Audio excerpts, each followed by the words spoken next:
Alors si vous êtes peut-être passionné par les investissements, par la gestion de patrimoine de manière globale, au point d'en faire votre métier, mais que vous venez pas de ce domaine, vous vous posez sûrement la question, qu'est-ce qui se passe dans la journée d'un conseiller en gestion de patrimoine? Globalement, entre 9 heures et 18 heures, quel est le quotidien d'un conseiller en gestion de patrimoine? L'idée de cette vidéo, c'est que je puisse vous présenter un petit peu qu'est-ce que fait un conseiller en gestion de patrimoine, du moins moi de la manière dont je l'entends et dont je le fais, depuis maintenant près de 8 ans que je fais ce métier. Aujourd'hui, j'ai réduit mon rythme avec mes rendez-vous clients parce que j'ai d'autres fonctions au niveau du groupe Invested qui me prennent beaucoup de temps. Pour autant, j'aime bien conserver encore un peu de contact de temps en temps avec mes clients en termes de rendez-vous parce que je les suis encore. Et c'est aussi ce qui est intéressant dans ce métier, c'est que quand on capitalise des années de travail, justement on capitalise, et donc ça veut dire que derrière, on peut conserver le même chiffre d'affaires. Moi, j'ai pas vu mon chiffre d'affaires baisser, malgré le fait que j'ai réduit très sensiblement mon nombre d'heures de travail, et pour autant, mes clients sont toujours autant satisfaits de mon travail. Alors, ce qu'il faut savoir au niveau de la journée type, il n'y a pas vraiment, on va dire, de journée type, puisque ça va changer d'une journée à l'autre en fonction des urgences, de vos obligations. J'ai essayé de faire ça de manière, on va dire, en moyenne ce qui se passe, pour que vous puissiez avoir une bonne idée. Comme je le disais, quand on est conseiller en gestion de patrimoine, on n'a pas besoin de travailler énormément. On a des exemples de conseillers chez nous qui travaillent 20 heures par semaine et qui pourtant réalisent des rémunérations ou des rémunérations annuelles à plus de 50 000 euros en travaillant entre guillemets si peu. Pour autant, lorsqu'on démarre, l'objectif, je pense qu'il faut se poser, et nous c'est ce qu'on donne comme objectif aux personnes qui rejoignent notre accompagnement, c'est de pouvoir générer 4 à 5 rendez-vous, faire 4 à 5 rendez-vous par semaine. Alors c'est pas 4 à 5 nouveaux rendez-vous, c'est-à-dire que c'est pas 4 à 5 clients ou prospects, c'est 4 à 5 prospects plus clients, avec un nouveau prospect en fait par semaine. C'est l'objectif qu'il faut se fixer. Effectivement, c'est un prospect et puis à peu près 4 points de suivi avec les clients ou 4 points de suivi avec les prospects qu'on avait déjà contactés avant. Parce que un process de rendez-vous en général, c'est 3 rendez-vous, puis plus les points de suivi qu'on va avoir. Et si vous faites ça, de manière assez prédictible, au bout d'un ou 2 ans d'activité, vous avez des revenus qui vont être en moyenne aux alentours de 60 000 euros par an. Et ce qui est bien, c'est que si vous conservez ce rythme-là, 4 rendez-vous par semaine, votre chiffre d'affaires il va évoluer dans le temps et en moyenne à peu près à hauteur de 20% par an. C'est-à-dire qu'en travaillant pareil, c'est vrai que c'est génial, c'est comme si vous êtes salarié, je pense pas que vous prenez, en travaillant de la même manière que vous prenez 20% chaque année, ça m'étonnerait. Mais ce qui est bien, c'est que dans le métier de CGP, effectivement, c'est possible puisqu'on capitalise sur tout ce qui a été fait avant, effectivement différé et lissé dans le temps. Et si on fait bien le travail, les clients ils restent chez nous et ça nous permet d'avoir cet effet de récurrence. Petite parenthèse, dire que j'ai essayé de le faire en moyenne ce qui se passe. Moi, quand je démarre ma journée, généralement, je la démarre à 9 heures. Première chose que je fais, c'est que je relève mes mails une fois par jour, le matin. Je regarde mes mails, je traite les urgences, je réponds aux différentes demandes des clients. S'il y a des points importants à voir dans la journée, je le note, je le mets dans ma to-do pour que je puisse rappeler éventuellement le client un peu plus tard dans la journée à une heure qui va l'arranger, s'il y a des points d'urgence, client ou partenaire, si par exemple il y a eu des soucis sur la gestion d'un contrat. Je le note et je rappelle un peu plus tard le client ou le partenaire sur un créneau qui va être dédié. Petit point aussi marché, fiscalité, les actualités immobilières. Pour ça, je suis abonné sur une ou deux newsletters professionnelles. Ça me permet dès le matin de savoir un petit peu les faits marquants. Comme ça, quand on échange en rendez-vous client dans la journée, on n'est pas largué, on ne passe pas à côté d'une information. Au-delà du fait que c'est quand même intéressant et utile pour les recommandations qu'on fait avec nos clients, ça la fout mal si des clients nous apprennent des actualités sur lesquelles on s'est passé à côté, d'autant plus si c'est des actualités financières. J'établis comme ça ma checklist. Je fais un petit point rapide avec mon assistante au niveau du back-office pour qu'on puisse aussi planifier les différentes actions de gestion si besoin. Donc ça va me prendre à peu près, on va dire, 1 heure. J'en profite aussi éventuellement pour regarder dans les mails si les clients ont bien contresigné des bulletins de souscription, des bulletins d'arbitrage, voir si c'est bien fait, puis faire le suivi. Alors aujourd'hui, je le délègue à 100%, mais en tout cas, quand j'ai démarré, je ne le déléguais pas et c'est moi qui le faisais. 9h, 10h. À 10h, on pourrait dire que j'ai une phase de prospection, on va dire, et de contenu. Soit j'actionne des stratégies de recommandation auprès de mes clients.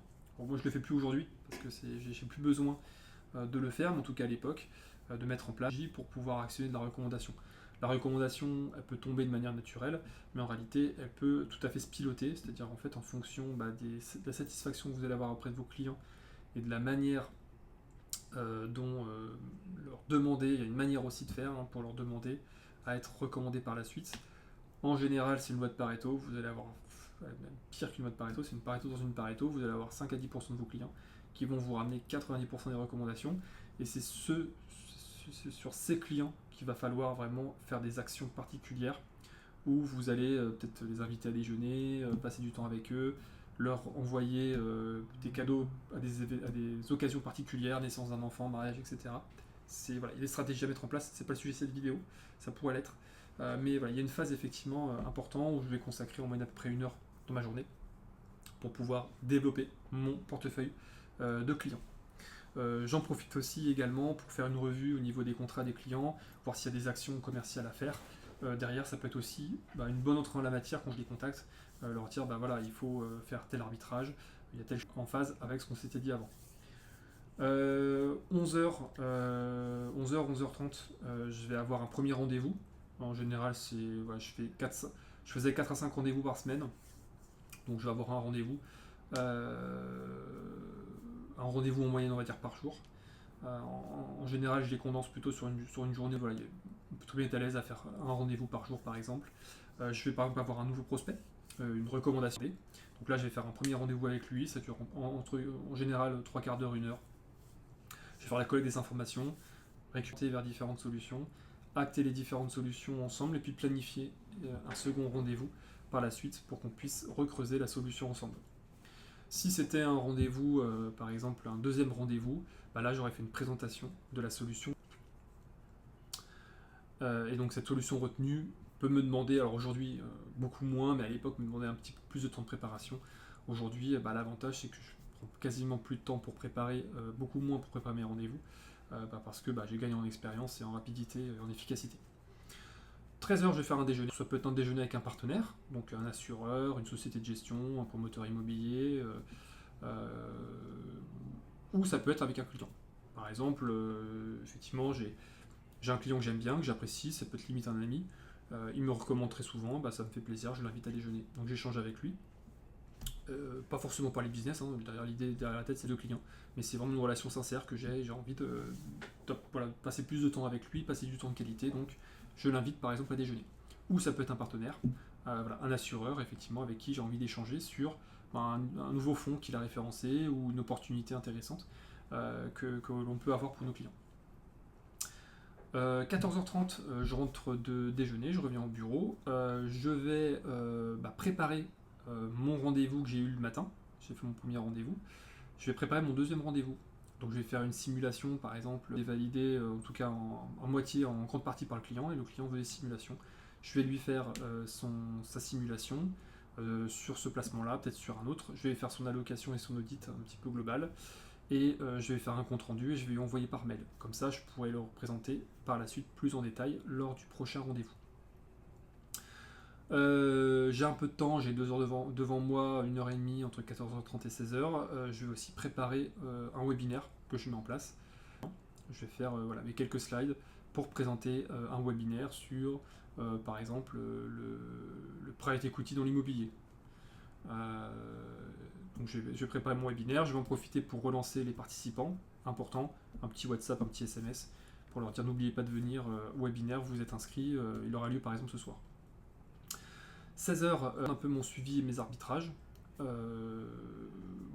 Essayer d'être proactif, reprendre contact avec des clients pour leur dire il y a tel fonds qui est intéressant, il correspond à vos objectifs, ça peut être intéressant effectivement pour vous d'investir. Voici la description, on peut se caler un rendez-vous, un petit call de 15 minutes si besoin, mais je vous conseille d'investir dans ce placement-là et de faire les arbitrages nécessaires. 17h30, j'avais planifié un webinaire, donc je vais faire un webinaire qui va durer en général entre 30 et 45 minutes. Je vais présenter le private equity dans l'immobilier. 15 minutes à la fin, je fais des questions-réponses. Et je vais mettre un lien vers me recontacter. Je planifie aussi de faire une petite relance d'ici peut-être 2 jours, un petit coup de fil aux clients ou aux participants que je connaissais bien pour avoir un peu un feedback, rééchanger avec eux, savoir ce qu'ils en ont pensé et pour venir déclencher des rendez-vous. Puisque si on est trop passif et qu'on attend, généralement, on de les relancer par la suite. 18h, la journée elle commence quasiment à se terminer, 18h, 18h30. Je note, je regarde ce que j'avais dans ma checklist, ma to-do list, ce qui a été fait. Je prépare ma journée de demain, regarde un petit peu pour me visualiser un peu ce que j'ai à faire dès demain pour que dès que j'arrive à 9h au bureau, je sois le plus efficace possible.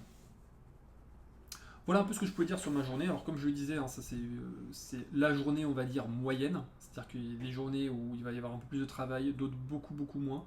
Mais quand on va lisser, en fait, on va retrouver à peu près en termes de durée, un petit peu comment ça se répartit. Un CGP, en fait, il y a on va dire les trois gros blocs, on va dire. Vous avez le premier bloc, générer des clients, qui est quand même assez important. Il faut pouvoir, alors après ça dépend de où vous en êtes, où on est le CGP et puis ses objectifs. Si vraiment il veut de la croissance, il a de l'ambition, effectivement il va passer un peu plus de temps sur la partie acquisition client. Donc faire effectivement du networking, aller voir des experts comptables, des notaires, des agents IMO, pour des courtiers en crédit, pour établir des partenariats par exemple, pour derrière pouvoir obtenir plus de clients, faire des actions commerciales s'il a déjà des clients en termes de recommandations, pour venir travailler la recommandation. Donc toute cette partie-là, effectivement, va prendre un peu de temps, premier bloc. Deuxième bloc, la partie les rendez-vous qu'on va faire, donc à l'instant T, en fait, quelles recommandations on va faire avec ce premier client. Une autre partie qui va être le suivi, c'est aussi un point qui est important, pour pouvoir aussi garder la relation avec les clients et justifier sa rémunération aussi récurrente. C'est aussi notre travail de pouvoir bien accompagner nos clients sur la durée. Donc cette partie, effectivement, suivie. Et puis après aussi, un point important, en fait, je rajouterai un quatrième bloc, ça va être le réglementaire, la formation, qui prend quand même pas mal de temps chez un CGP. En moyenne, si on a toutes les habilitations, on est à près de 50 heures de formation par an obligatoire, ça c'est juste obligatoire, sachant qu'un CGP doit se former tout au long de l'année, parce qu'on est sur un domaine quand même qui est très vaste, où on a un besoin systématique de se former régulièrement. Voilà, les 4 blocs principaux en tout cas, et après on les met un petit peu en termes de taille et de volumétrie, un peu comme on veut dans la semaine en fonction de ces objectifs. J'espère que c'était plus clair pour vous, parce que je sais que c'est des questions qu'on me posait souvent, savoir, je viens pas de ce domaine-là, je m'intéresse beaucoup au métier, j'investis pour moi-même ou j'ai pu de manière informelle conseiller des proches. Effectivement, qu'est-ce qu'a fait au quotidien un CGP ? Donc j'espère que ça vous a donné un petit peu plus de visibilité. Si vous voulez en savoir plus sur le métier du CGP, vous avez un lien dans la description pour pouvoir visionner une vidéo, enfin avoir du contenu un peu plus long pour bien savoir ce que fait le conseiller et comment vous donner un petit peu les premiers tips pour démarrer. Et puis si vous voulez aller plus loin, vous avez un calendrier, vous prenez un rendez-vous vous bookez un rendez-vous avec moi, avec une personne de mes équipes, pour qu'on puisse vous présenter notre accompagnement et comment on peut concrètement vous aider dans votre projet professionnel. Je vous dis à très bientôt.